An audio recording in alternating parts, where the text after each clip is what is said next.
哎，都不用，倒可以，但是它因为激活就走了。欢迎来到自驾纽北，全网最严苛的城市领航测试。今天我们拿了一台 Smart 精灵5号啊，它的城市领航表现会怎么样呢？来上车。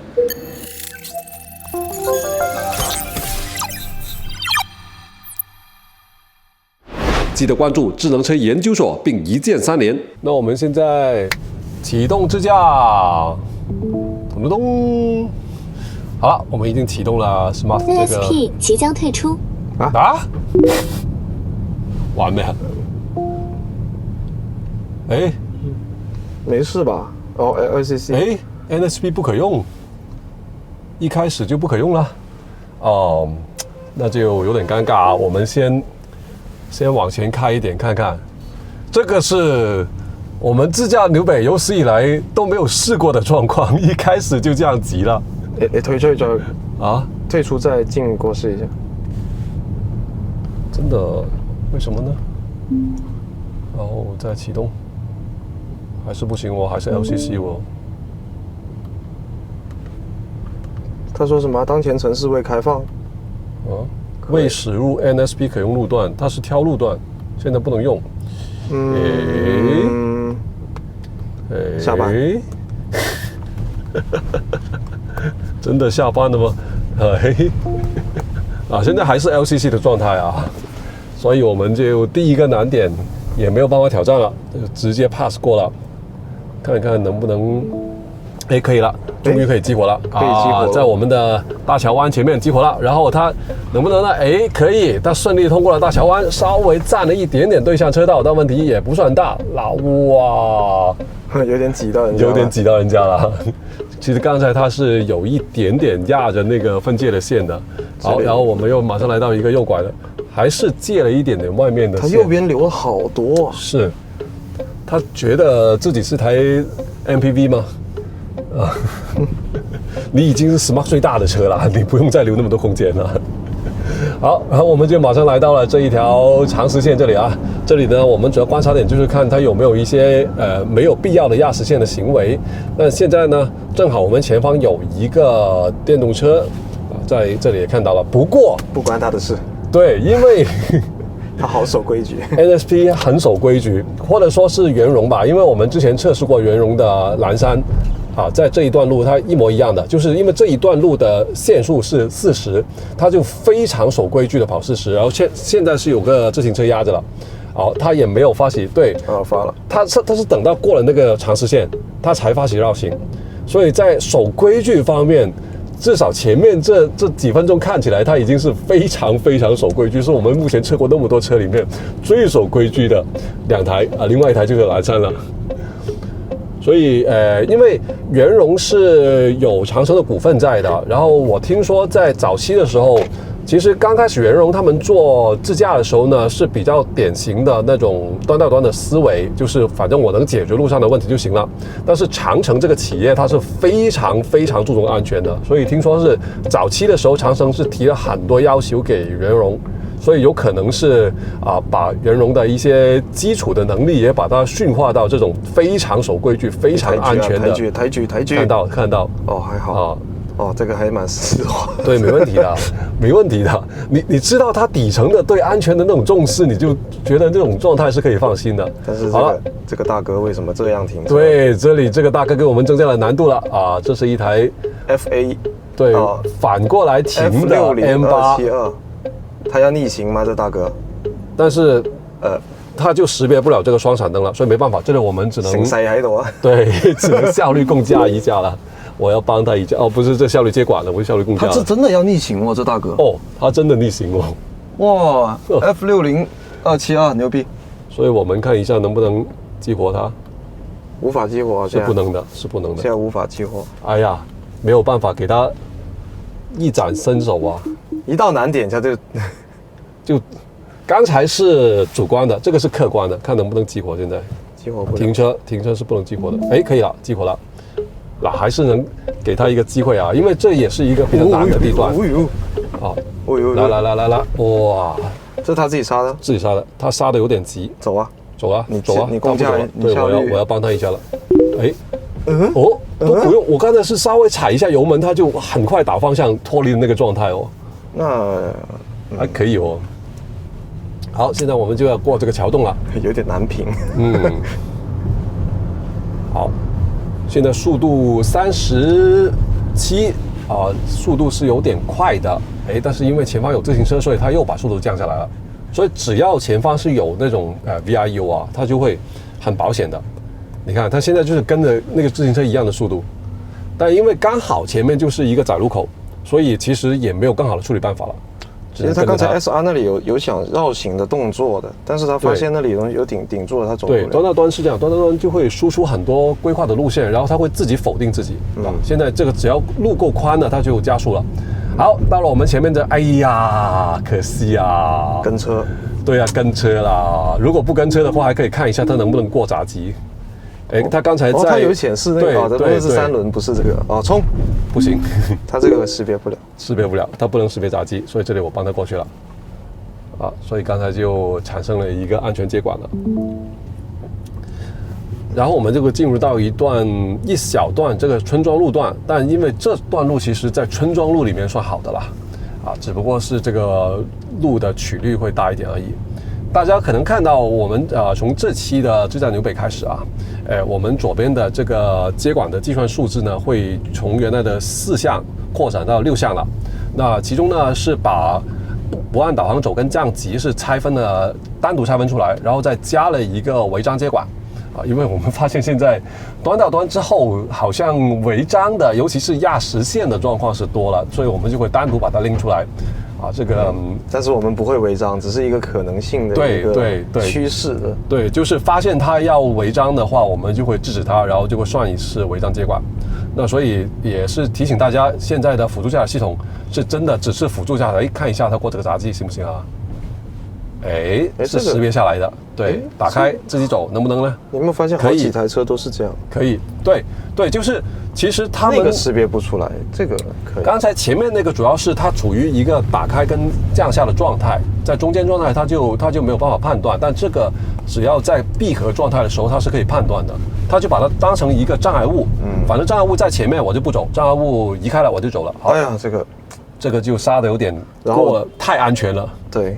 然后再等了1秒钟才起步，你看。我发现它在右边，因为我坐右边的余量，我觉得留的蛮多的。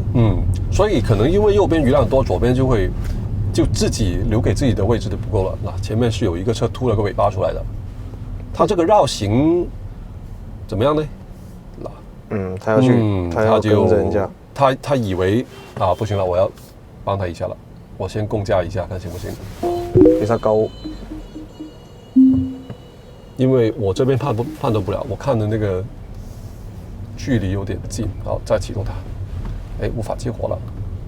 它这个激活条件也是有点苛刻，对，激活条件有点苛刻。它不像 FSD 一摁就可以开。现在应该是 LCC 的状态，现在不是那个。对，恢复了，是 NSB 了。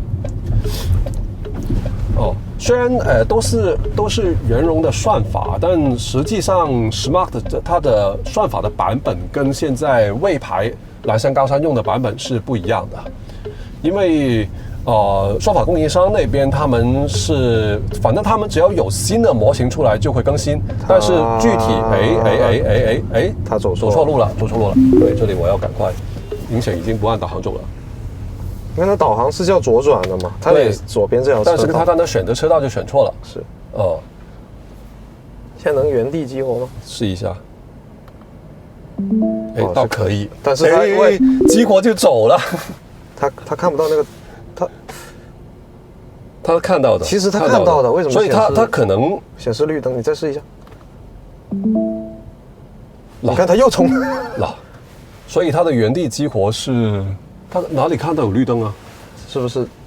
不是，这里没有绿灯啊。我前面这里显示红灯的，这个也是显示红灯的。你看现在是绿的，他就看到那个是绿的。那个直行的是绿的，但我们是要左拐的。所以你现在如果再激活，它一样会冲。来看一下啊，再试一次。对，他就是，所以他刚才应该是对灯号的判断有点误判了。那你这个就不算进去了吧？应该不算进去了。这个就大家知道，我们刚才是在测试它的临阵起手的能力，这个能力是有，但是约等于没有。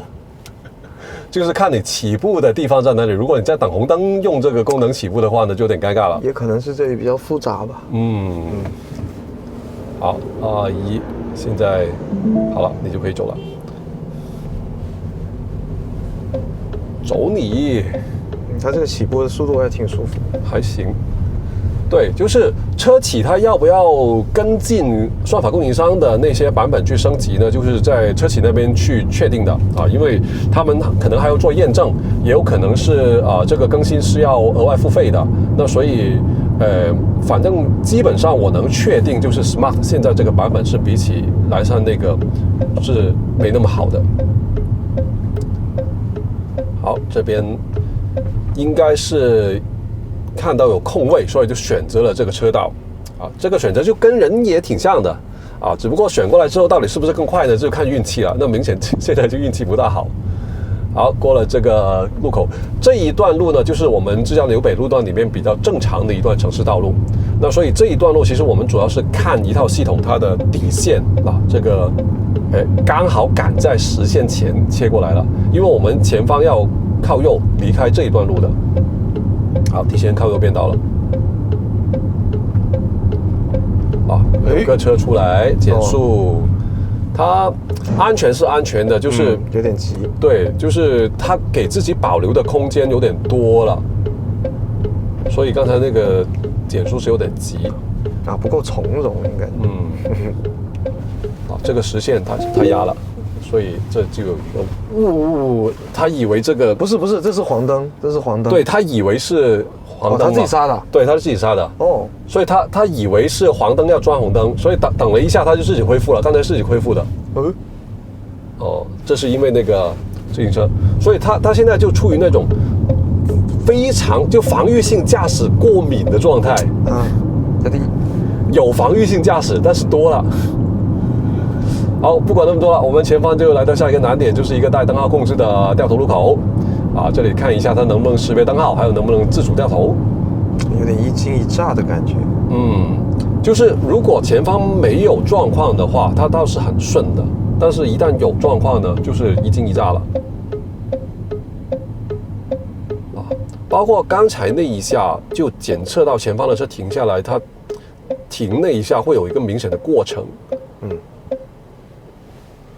相对来说没有那么的丝滑。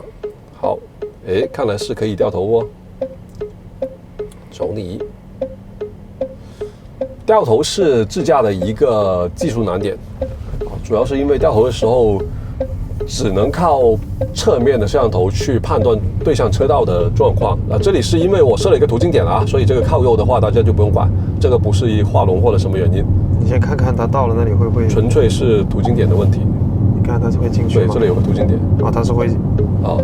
对，他现在就在纠结了，因为他看到有个慢的电动车想绕行，然后途经点呢又发起了一个信号，地图给个信号，他靠右只要通过了这个就没事了顺便说一句因为虽然这一套 Smart 它的车机用的是高德地图，但是它只有3个途经点，只能添加3个途经点，那所以是不够用的这里就是接管，我要帮他一下了。对，因为他选择了一个不正确的道路我们这里应该刚才是一个掉头专用道来的，所以我们这里其实应该先走这个第2车道，然后在这边去左1或者左2其实都可以。因为它途经点不够，然后我们要走完我们浙江纽北的这个13公里长、30个路口的这条线路的话呢，要设4个途经点的。那我就只能把第3个作为临时的终点，所以待会儿到了第3个点的时候，我会再重新去弄一下车机，所以待会儿到那里也会有一次，就可能会停下来吧，反正那一次我们就不要算它了。好，那现在我们这里就看一下它拐这个大路口。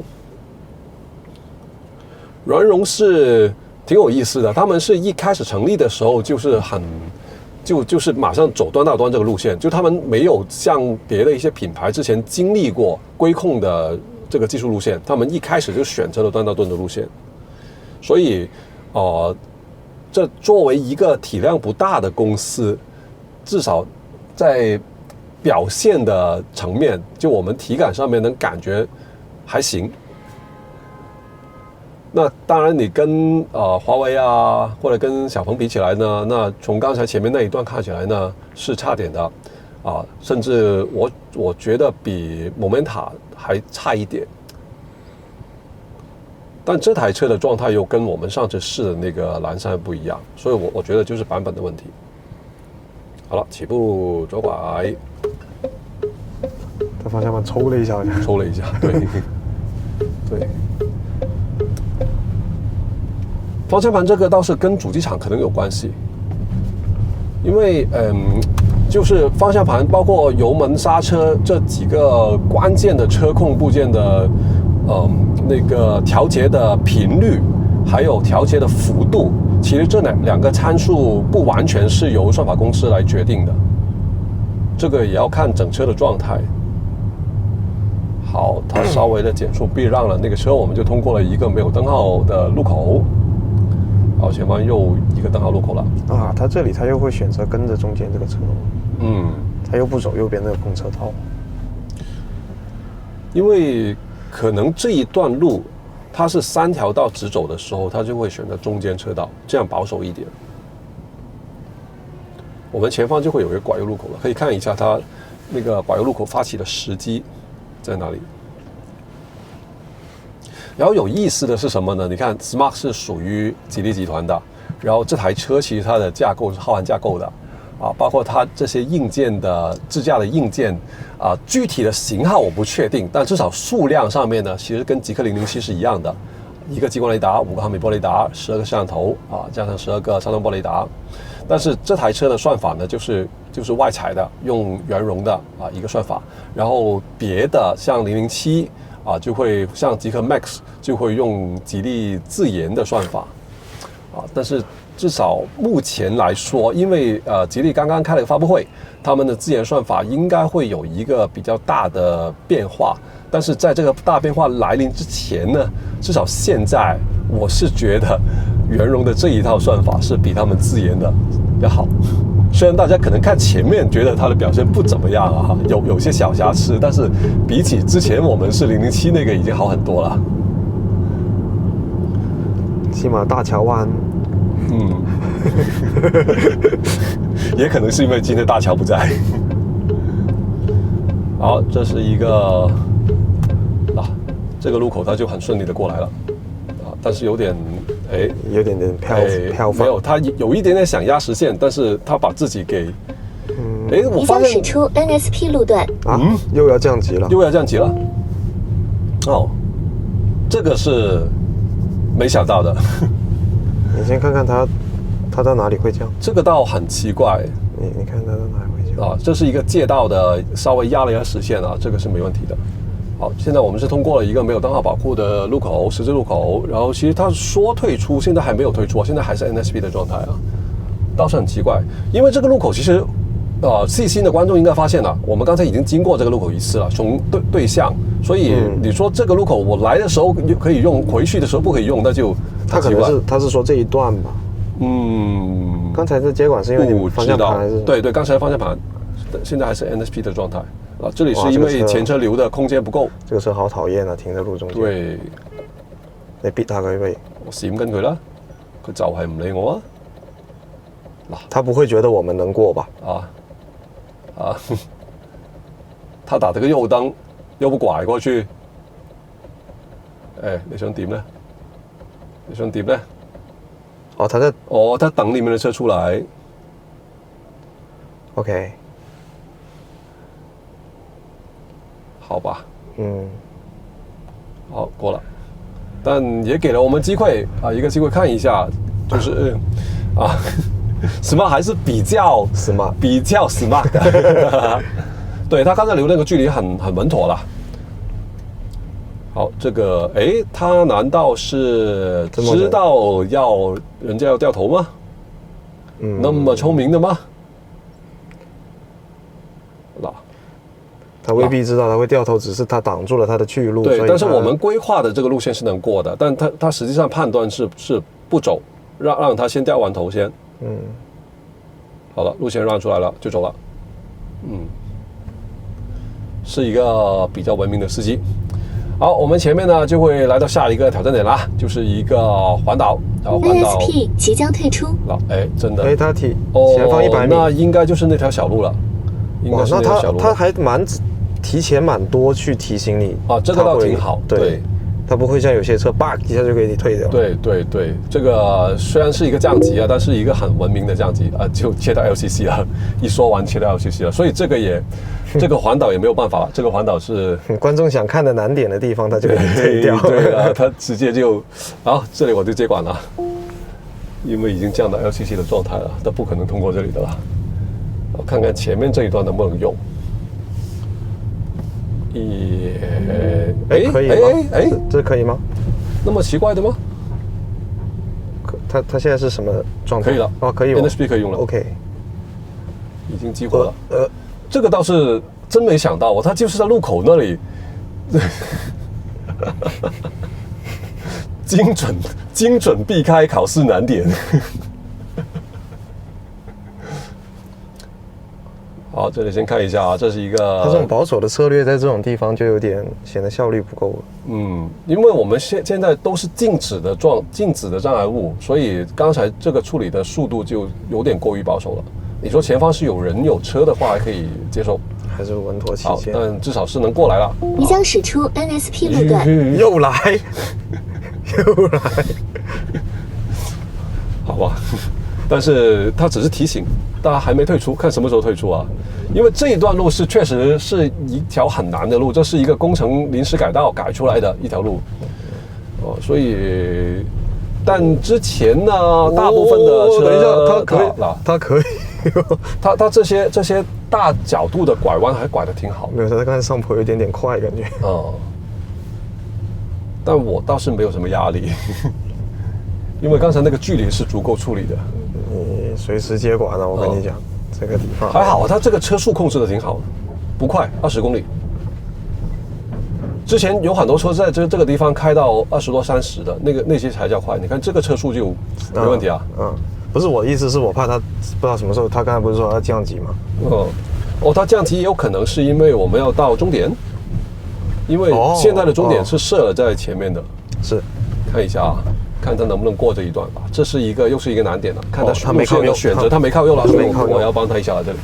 对，刚才是一个这个板把我的视线挡住了，然后既然都接管了，我们就顺便把这个终点给它改过来。哎呀，我们回去这里，开始跑。好，咚，好，继续。刚才那个路口是左手边的那个施工的围板是把我的视线挡住了，所以如果是对向车道有车来的话呢，那我们是跟对方站在同一个车道上面，很危险啊！所以他靠左走的时候我就接管了。好，前面的车减速了，你是不是绕过去呢？他好像还没决定要绕过去哦。他看不到前面。对，他看不到前面，但是你不发起一点绕行是看不到前面的哦。那越贴近就越看不到前面，其实是因为前车在动吗？所以他就判断他以为前面塞车会不会？有可能，对，有可能，对，因为这里如果超车的话是借道超车，是所以如果他是觉得前方，因为这个大车也刚好把前面挡住了但他让开了，好，就是稳妥。好，看一下前面就是一个90度的，给大家看一下，这是连续有3个90度的左拐右拐都有了，所以可以很好的看到。即将退出。你有法了，战略性投降，且用且珍惜啊！好，第一个90度弯可以速度压下来了，很稳妥的过去了，然后有对向来车你真的逼着人家效率接管吧，这是。对，效率接管。他真的右边留了好多啊。是，他明明可以丝滑，大家都一起。对，你走你的，我走我的，但是他就非要去顶人家。好，再来一个90度，哇，这是因为 LCC 了，他已经退了，是吧？对，刚才已经是 LCC 了。我以为，你以为是跟对，之前其实有些车型是在这里走错的啊，但是今天 Smart 走错是因为降级的问题。看一下能不能用，现在不能用了，现在不能用了。所以他刚才说退出是在这个地方退出吗？这个点吗？是因为地图的原因吗？大概率是因为地图原因。是呀。对，开一下虽然说不能开，它没有那个，现在还是 LCC 的状态。LCC。哦，它如果是 NSP 会有一个 NSP 的那个图标的。那 LCC 就转不了这种弯了。啊，转不了啊。哎，哇，居然用 LCC 转过来了。这就是想不到哦，那我就继续用 LCC 走吧，看看会怎么样吧。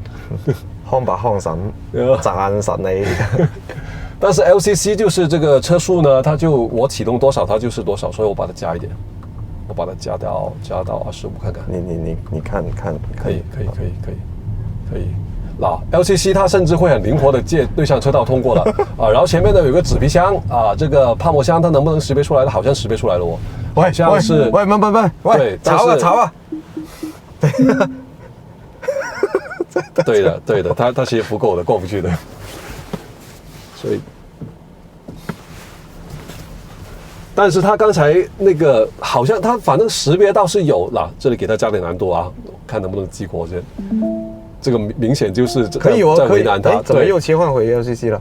啊，又，哎，但是它會唔會鏟咗上嚟？冇啊，冇行到喎。它 LCC 很強哦，所以 LCC 是不是一個假的 LCC 啊 ？LCC 才是真正的 enemy。啊，這個就不對了，這個就不對了，有點快，對，因為這裡有可能有車出來的。因為 LCC 的狀態，它就對車速是沒有那種判斷的，激活的時候是，但我不知道為什麼剛才它激活的時候會用70，就一下子激活了70時速的 LCC。是你調的嗎？不是我調，不可能調到70啊，哪有那個機會？你再激活一下看一下。哎，可以了，現在 NSP 可以了。好，然後給他自己拐這個彎吧，啊，讓一下左邊的車，哇，但這個讓有點貼。你說它效率高吧，也行。好了，我們就離開了我們自駕紐北的高難度的路段，現在是回到了這一段是城市快速路的輔道，然後馬上我們前面通過一個燈位之後呢，就會進入到城市快速路的路段。這一段路呢，就像剛才那段正常城市道路一樣啊，主要看它的下限了。好，這邊是停紅燈，都幾刺激。還好吧。還是那句話有點難評。就是確實跟那些表現很好的華為啊、小鵬啊，還有大部分的 Momenta 的車型比起來呢，就能看出來差距。但是呢，又比蔚來啊，還有極客都要好一點，大概就這樣一個水平。你覺得跟小米比起來怎麼樣？我不發表評論。我覺得跟之前比小米安心一點，我感覺。大家如果想知道具體 Smart 的這個表現啊，可以去我們這個研究所啊看一下我們往期的自駕紐北的視頻啊，可以雲對比一下。但是呢，我就不建議大家簡單的拖到進度條的最後對比那個接管的數字啊。對，因為接管的次數其實跟每次測試的客觀環境有很大關係的。就比如說有時候車多啊，有時候會有一些就亂走亂停的車啊，這些都會，就像我們剛才第3號路口那個車啊，就會帶來一次接管，但這個跟車的能力其實沒有多大關係嘛。所以大家還是要具體的看，就我們路線基本上是固定的。然後你走一次，看我們走一次的路線，在每一個關節點，你可以看一下它的處理是怎麼樣的。現在呢，不知不覺的我們就上到這個快速路了。剛才一直在說話，大家不知道有沒有留意啊？在輔道，它是非常嚴格按照40來走的。然後進入主道之後呢，就一開始是60，然後後來再提到80，它有明顯的2級的提速。所以這些規矩方面呢，它是非常守規矩的，而且它絕對不超速啊！對，絕對不超速。當然，這個是因為我們沒有設那個速度的偏移，在這個地方，我們超車換道已經選擇了利落了啊。然后速度偏移是没有设的。然后我之前其实，在市区里面开过啊，就是不是我们这种高难度路段，是正常的市区路段。市区里面开的话，它这个利落的变道跟柔和的变道，裂。等一下，你让他走，你让他走。对，他发现了，然后他自己改过来了，啊，所以他的预判距离不够远，不够长。你刚才说那市区怎么样？市区里面它那个变道其实会明显感觉到利落，是真的很利落的哦，比现在这个利落。对， Okay. 现在可能是因为在高快上面，高快它的变道可能就会稳定一点，车速高嘛。但在市区里面就明显它变道的动作是比刚才我们在高快那个在这条快速路上面的动作是要更猛一点的。你有没有算过这是我们自驾纽北第几台车了？没有算过，很多台了。大家帮我算一下吧。有没有热心观众帮我算一下，在弹幕上面帮我打一下。这个就蛮舒服。对，这个是因为我们前方要离开这段快速路了，所以它就提前向右变道啊。刚才那个变道的动作都是很舒服的。然后包括速度的控制，其实在高快上面这种就前后的速度控制都是挺顺的，挺舒服的。讲真，其实如果观众有时间的话，还是看完我们完整的自驾纽北，然后再进行一个对比也好。对，就是你想买哪个车型，你就可以看一下啊，然后就可以看一下它跟就大概同级别的，因为一般大家买车可能都会考虑几个品牌嘛，啊，就可以比较一下，自己云对比一下。对。但是呢，必须要提醒一下，就是哪怕同一个品牌，不同车型的表现其实是不一样的。对。然后当然包括了同一个车型，不同版本的表现也是会不一样的。是。所以其实我们做这个栏目，就是想给大家完整的呈现我们测试过的每个车型、每个版本它当前的状态。然后大家一方面也可以看一下，就是这些车它版本更新的频率，然后每一个版本更新的幅度，它表现改进的幅度大不大。那如果你发现有些车型一开始表现可能很好，但是很久不更新啊，或者有些车型呢可能更新了几次但表现差不多，那其实这些车型你就如果你冲着自驾买的话呢，你最好就慎重考虑一下啊。当然最好的就是那些本来表现就不错，然后又非常频繁更新，每次更新都真的有提高的那些，那真的是自驾大牛。好了，前方我们过不了这个灯位了。它这个速度，对，它这个提速太这是，这个就不算了，这个应该是地图的问题了。你看它现在又对，因为过了那个路口，对，有时候就会有这种比较尴尬的情况。就这个不算接管是吗？对，这个不算了。就刚才的地图应该是，因为我们掉头走也是可以的，走这条路。对，掉头走是可以的，就是可能前面某一次他自己去刷新了一下，因为有时候地图他自己会刷新的。其实你是因为要让他走这个掉头，是，不然你走下面这条路其实也这条路也有难度，就太难了，也是有难度的。对，尤其是后半段就太难了。对，而且那个难，我觉得就你用自驾来过就真的没有必要。那种小路真的会顶死在那里的，我觉得。对。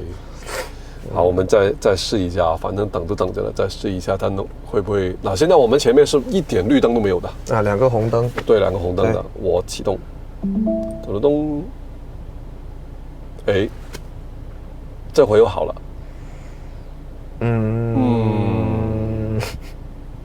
难评。不知道，因为刚才那个地方呢。其实跟这个很像，它也是2个红灯在右边，2个灯在右手边。其实刚才我第一次启动的时候，面前能看到的都是红灯的，但是就可能地图给了一个绿灯的数据，我不确定。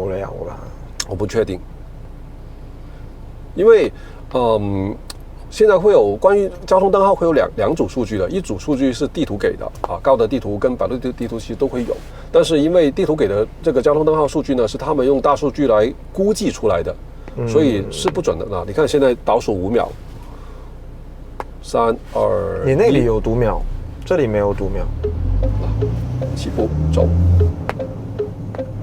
好，这个大车给我们增加点难度了啊，哎，但是它绕了个大圈啊，远离了我们。然后 Smart 呢是很守规矩的，我们在左一拐过来也是走左一啊，所以就是跟这个大车给完美的错开了啊，没问题，很安心。好，这里我们可以顺便看一下，他停车的时候会不会有一些刻意的避开大车的行为啊？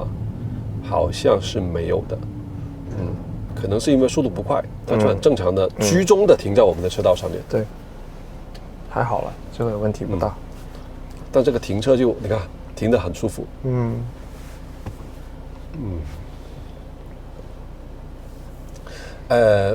但我估计应该没有太多人会买自驾版的 Smart， 因为 Smart 它要不呢就是顶配车型，就自带自驾的。然后呢，我们这个是次顶配的，次顶配的指导价是29万9,900，好像是接近30万。然后如果在这个车上面再选装的话，就是官方的选装价是加2万9,900的。那当然我们买的时候是因为刚刚上市是有点优惠。但是如果我不知道现在的优惠政策怎么样啊，但是如果没有优惠政策的话，本来这个车就不便宜了，然后还要加3万去选择这个，他想过去，但是因为被这个大车逼着，哎，可以稍微的借了一点点，压了一点点白线，但是因为要避让大车嘛，所以这个是可以也说得过去的。他在选车道，对，选车道的选择呢倒是不是太合理但他也知道要向左变线，但你为什么不变呢？他刚才发起了一个向左变线的规划，但是马上又把自己给否了。也行嘛，这条道也可以。先走。但是当然，因为刚才有很多临停车嘛，所以其实过那个位置最好是靠左走的。好了，现在这个灯在读秒了。这一段路它又识别是40了，所以它现在把车速就控制在40。你将驶出 NSP 路段。没毛病，这个因为已经到了前方就是我们那它这个掉头应该是可以过的，30号路口应该可以，只不过就不能就没有那个城区里面的园区里面的导航功能了，因为像园区导航这种其实等一下，这个刹车就稍微有点刹了顿了2下然后掉头的速度呢，11.2公里时速也可以掉头没问题。好的，他还没有退哦。他知道要往右，他想往右但是不行。这个是正常的，这个是很正常的。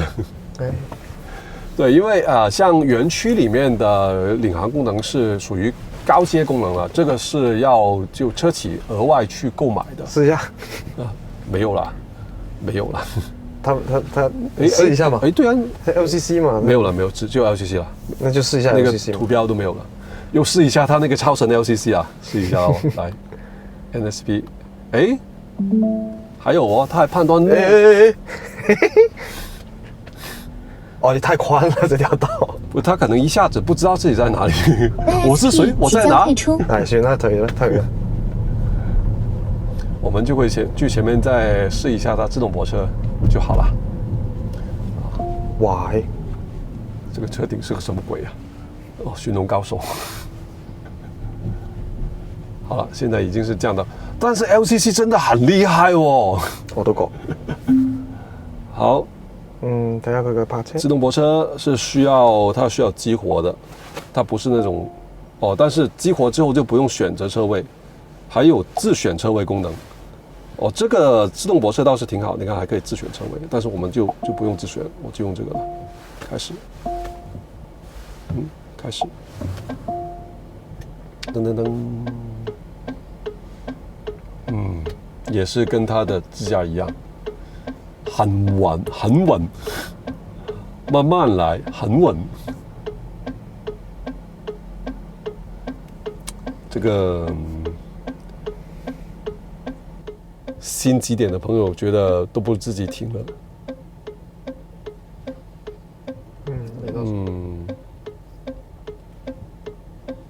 就是很稳。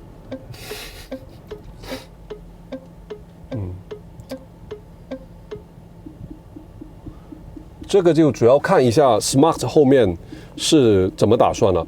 因为现在既然吉利集团是好，我们就停下来了啊。既然现在吉利集团已经开了发布会，去把它的千里浩瀚架构给整个集团统一起来啊，所以按照这台车的硬件，其实如果把算法切换到吉利自研的那个浩瀚智驾的话，是完全有可能的。所以往后吉利到底是继续用人融的这套算法，还是说切换到自研呢？这个就看他们怎么决定了。但是在这个过程当中呢，就可以确定的，吉利肯定不会那么积极的去拿元融的新版本来更新的。那今天先到这里了啊，大家记得一键3连，关注一下智能天天所了，拜拜。